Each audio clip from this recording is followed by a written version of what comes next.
Radio قطر آپ سے مخاطب ہے۔ سیف الرحمان سے آج کا پہلا نشریہ سماعت فرمائیے۔ ابتدا میں پیش خدمت ہے اہم خبروں کا خلاصہ۔ صاحب سمو امیر نے ٹیلی فون پر عراقی وزیر اعظم کے ساتھ دو طرفہ تعلقات کا جائزہ لیا ہے۔ جرمن چانسلر کے ساتھ افغانستان کے موجودہ حالات پر بات چیت کی ہے۔ افغانستان میں استحکام کی بحالی میں اپنے کردار پر زور دیتے ہوئے قطر اپنے انٹرنیشنل پارٹنرز کے ساتھ مل کر سول باشندوں کو وہاں سے نکال رہا ہے۔ جو بائیڈن نے انخلا کی حتمی تاریخ کی پابندی کا اعلان کر دیا ہے اور طالبان اپنی حکومت کی بنیادیں مستحکم کر رہے ہیں۔ مجلس شورا کے انتخابات کے لیے امیدواروں کی درخواستیں وصول کرنے کا عمل جاری ہے۔ اور الجزائر نے مراکش کے ساتھ اپنے سفارتی تعلقات توڑ لیے ہیں۔ رباط نے اس پر افسوس کا اظہار کیا ہے اور کہا ہے کہ یہ فیصلہ بلا جواز ہے۔ سامعین، یہ تھا اہم خبروں کا خلاصہ، اور اب پیش خدمت ہے ریڈیو قطر سے آج کا پہلا مفصل نشریہ۔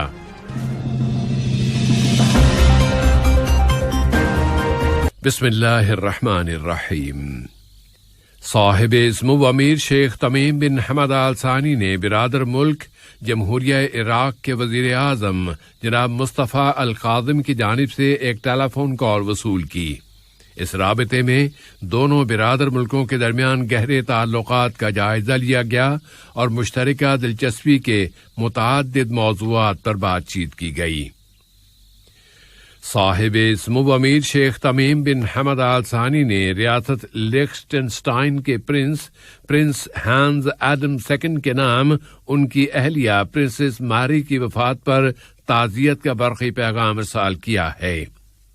اسی طرح نائب امیر شیخ عبداللہ بن حمد آل ثانی نے بھی لیخٹنسٹائن ریاست کے پرنس ہانز ایڈم سیکنڈ کے نام ان کی اہلیہ پرنسس ماری کی وفات پر تعزیت کا برقی پیغام روانہ کیا ہے۔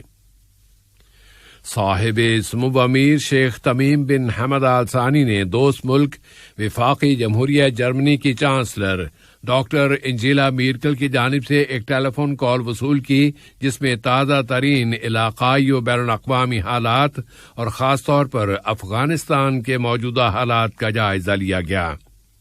صاحب سمو امیر اور جرمن چانسلر دونوں نے ایک ایسے جامع سیاسی تصفیے کو کامیاب بنانے کے لیے ڈائیلاگ اور بات چیت برقرار رکھنے پر زور دیا ہے جو افغان عوام کی امنگوں کو پورا کر سکے۔ جرمن چانسلر نے افغانستان میں قطر کے قابل قدر کردار پر صاحب سمو امیر کا شکریہ ادا کیا۔ اس کے علاوہ اس رابطے میں دونوں دوست ملکوں کے درمیان مضبوط تعلقات اور انہیں مزید فروغ دینے کے وسائل پر بھی بات چیت کی گئی۔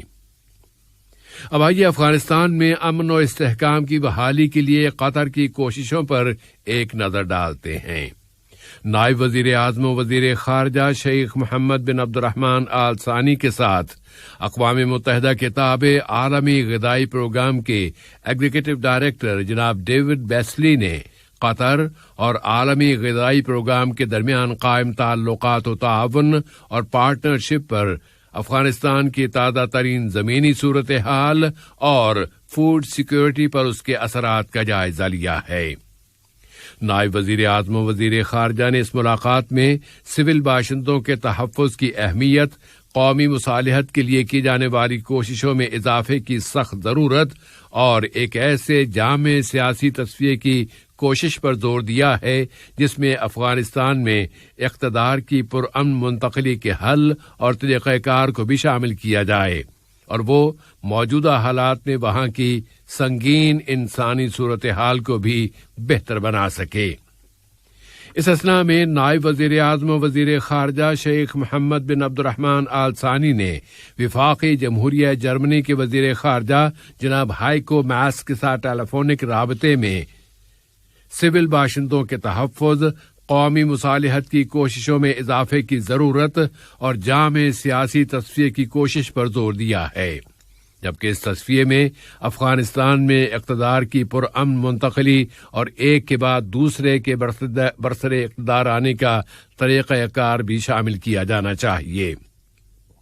جرمن وزیر خارجہ نے اس موقع پر قطر کا شکریہ ادا کیا کہ وہ افغانستان سے سول باشندوں کے انخلاء کے عمل میں بہت سرگرم انداز میں حصہ لے رہا ہے۔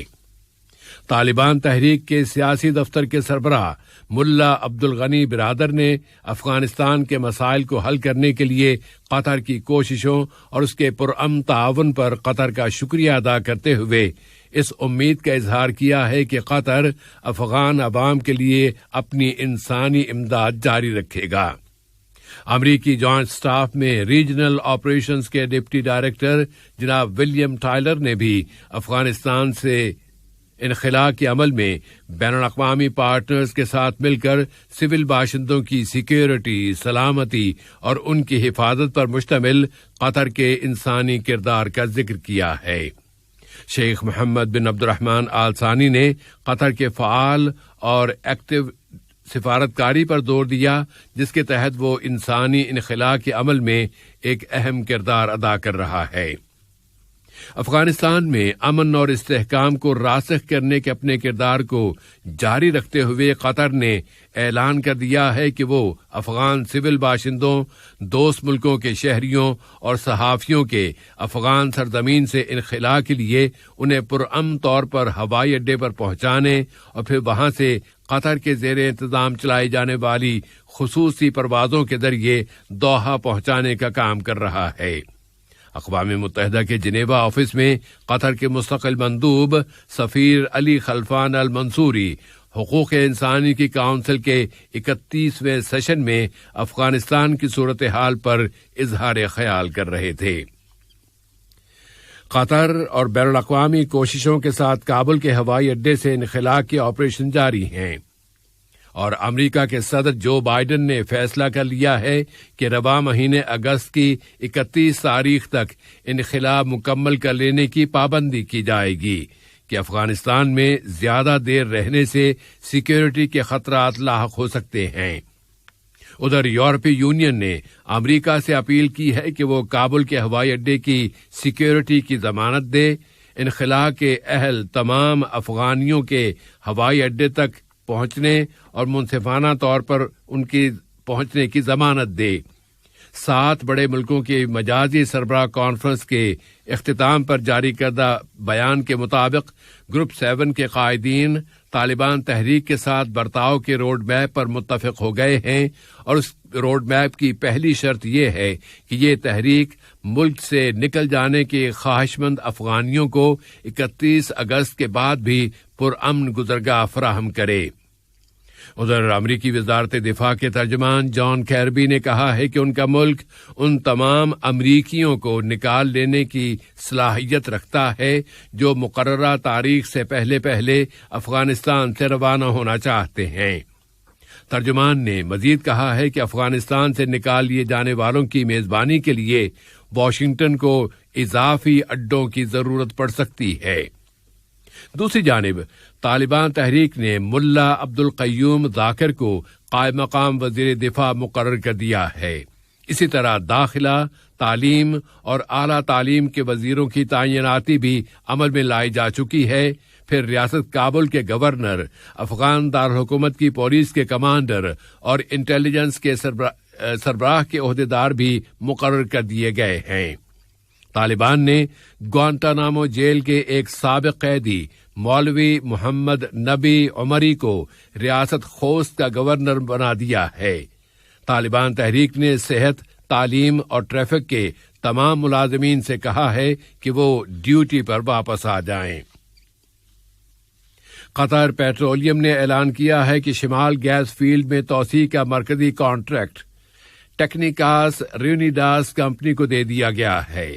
وزیر مملکت برائے امور توانائی انجینئر سعد بن شریدہ الکعبی نے کہا ہے کہ اس کانٹریکٹ میں شمال فیلڈ میں توسیع کا مرکزی حصہ شامل ہے، اور یہ منصوبہ قدرتی گیس کے بڑے قطری وسائل کو مزید امپروو کرنے کا بہت اہم ذریعہ ثابت ہوگا۔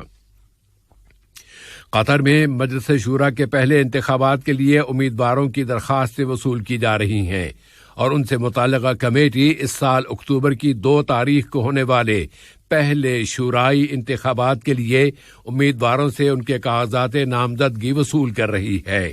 اب تک درخواستیں دینے والوں نے اس عمل کے آسان اور سہل طریقہ کار، ناموں کی رجسٹریشن کے طریقے اور اس قومی استحقاق کے لیے یہاں کے متعلقہ اداروں کی جانب سے بڑی لاجسٹک تیاریوں کی تعریف کی ہے۔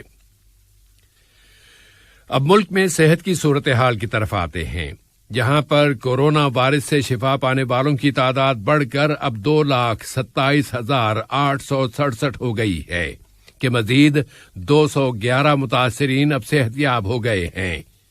وزارت صحت نے بتایا ہے کہ یہاں کی سوسائٹی میں مزید 116 کیسز اور مسافروں میں اس وائرس کے مزید 101 کیسز رجسٹر ہوئے ہیں۔ ویکسینیشن کے حوالے سے خبر یہ ہے کہ قطر میں اب تک 2 ملین افراد کو ویکسین کی دونوں خوراکیں یا ڈوزز دی جا چکی ہیں۔ دریں اثنا وزارت صحت عامہ نے اب ایسے مریضوں کو جو کچھ بیماریوں کی قوت مدافعت کی کمی کے شکار ہیں انہیں فائزر بائیوٹیک اور موڈرنا دونوں ویکسینز کی تیسری ڈوز دے دینے کی بھی اجازت دے دی ہے، اور وزارت صحت کا یہ فیصلہ غذا اور دوا کے امریکی سینٹر اور بیماریوں کی روک تھام اور ان سے بچاؤ کے مرکز کی منظوری کے ساتھ مطابقت رکھتا ہے۔ واضح رہے کہ ویکسین کی تیسری ڈوز صرف ان متاثرہ لوگوں کو دی جائے گی جو قوت مدافعت کی شدید کمی کے شکار ہیں اور بطور خاص وہ کووڈ-19 وبا سے خطرناک حد تک متاثر ہو گئے ہیں۔ الجزائر نے مراکش کے ساتھ اپنے سفارتی تعلقات توڑ لیے ہیں۔ الجزائر کے وزیر خارجہ رمضان لمعامرہ نے مراکش کے ساتھ سفارتی تعلقات منقطع کر لینے کا اعلان کرتے ہوئے اس کی وجہ ان کے بقول دشمنی پر مبنی مراکشی کارروائیاں بتائی ہے۔ ادھر مراکش کی وزارت خارجہ نے الجزائری اعلان کے چند گھنٹوں بعد ہی جاری کردہ اپنے بیان میں الجزائر کے اس بلا جواز فیصلے پر افسوس کا اظہار کیا ہے۔ مراکش کی وزارت خارجہ کے بیان میں کہا گیا ہے کہ رباط کلی طور پر ان جھوٹی بلکہ بیکار باتوں کو مسترد کرتا ہے جنہیں اس فیصلے کی بنیاد بنایا گیا ہے۔ بیان میں کہا گیا ہے کہ اس فیصلے کی توقع کی جا رہی تھی کیونکہ گزشتہ چند ہفتوں کے دوران وہاں سے شدت میں اضافے کو نوٹ کیا جا رہا تھا۔ آج کا یہ نشریہ ختم ہونے سے قبل اہم خبروں کا خلاصہ ایک مرتبہ پھر۔